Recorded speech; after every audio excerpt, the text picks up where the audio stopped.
پرۆژەی یاسایی بودجەی هەرێمی کوردستان کە گفتوگۆ کرا و هێڵە گشتیەکانی باس کران و بێگومان ئەم بابەتە چەند پێشنیارێک خستیانە ڕوو لەلایەن بەڕێز وەزیری دارایی حکوومەتی هەرێم و هەروە وەزیری پلاندانان کە کۆمەڵە لە پێشنیاریان پێشکەش کرد و هەر لەم چوارچێوەیەدا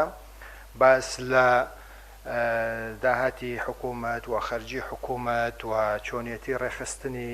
ئەم دوو بابەتە لە چوارچێوەی یاسا پرۆژە یاسا لەم چوارچێوەیەدا طبعاً حکوومەتی هەرێم بەر لە زیاتر لە مانگ و نیوێک هەموو وەزارەتەی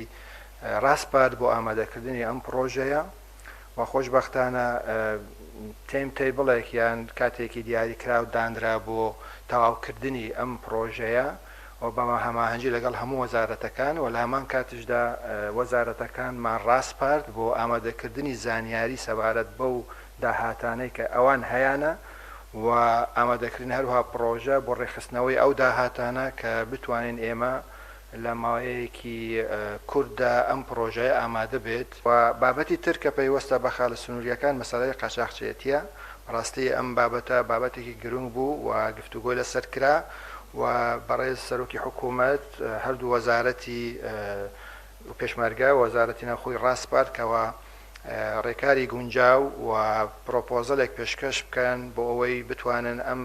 دیاردە نامۆیە بنبڕ بکرێت و لەم ماوەی داهاتوو هەردوو وەزارەت پرۆپۆزەلی خۆیان پێشکەش دەکەن و بێگومان ئەم بابەتە بۆ مەبەستی نیشاندانی کە ئیرادەی حکوومەت هەیە و دەبێت ئیرادەی حکوومەت لەم شوێنانە دەرکەوێت و فەرزی ئیرادەی خۆی بکات سەبارەت بە دابشکردنی موچە طبعاً ئێمە هەر پێشتریش حکوومەتی هەرێم هەموو هەڵەکانی خۆی دەخاتەگەڕ بۆ دابینکردنی موچە و ئامادەکاریەکان دەکرێت لەم بارەوە و ئینشاءالله حکوومەتی هەرێم ینی هەموو خەڵکی هەرێمی کوردستان دڵنیا دەکاتەوە کە مەسەلەی موچە ئەولەویەتی کاری حکوومەتە و دوو دڵ نییە لەو بابەتە.